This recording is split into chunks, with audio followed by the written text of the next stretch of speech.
One of the most famous cases of extinction is that of a bird known as the dodo. In fact, there's even a saying in English, as dead as the dodo, used to refer to something which no longer exists. But for many centuries, the dodo was alive and well, although it could only be found in one place, the island of Mauritius in the Indian Ocean.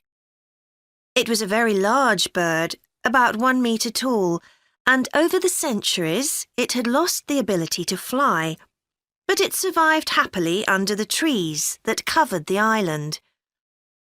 Then, in the year 1507, the first Portuguese ships stopped at the island.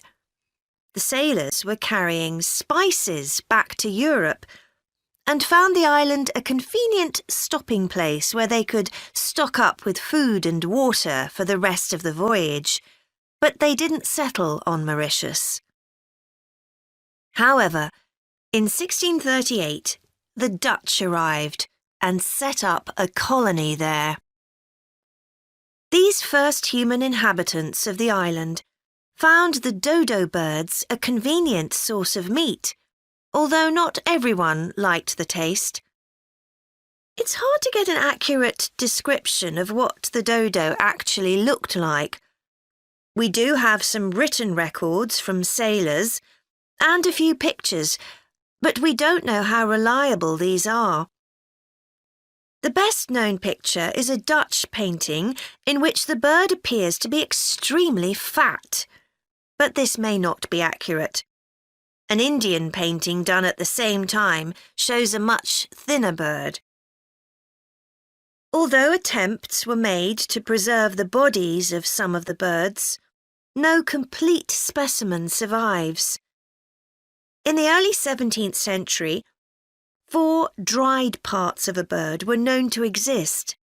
Of these, 3 have disappeared, so only one example of soft tissue from the dodo survives, a dodo head.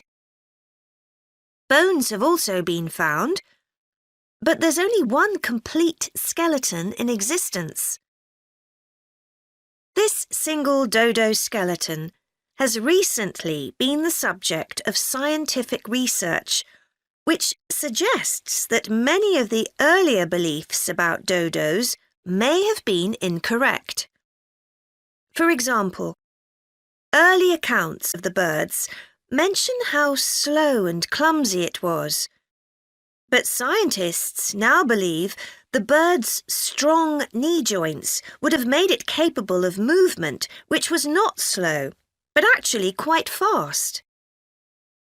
In fact, one 17th century sailor wrote that he found the birds hard to catch.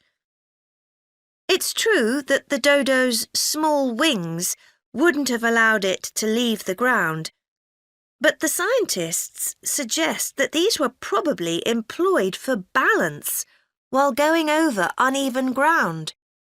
Another group of scientists carried out analysis of the dodo's skull. They found that the reports of the lack of intelligence of the dodo were not borne out by their research, which suggested the bird's brain was not small, but average in size. In fact, in relation to its body size, it was similar to that of the pigeon, which is known to be a highly intelligent bird. The researchers also found that the structure of the bird's skull suggested that one sense which was particularly well developed was that of smell. So the dodo may also have been particularly good at locating ripe fruit and other food in the island's thick vegetation.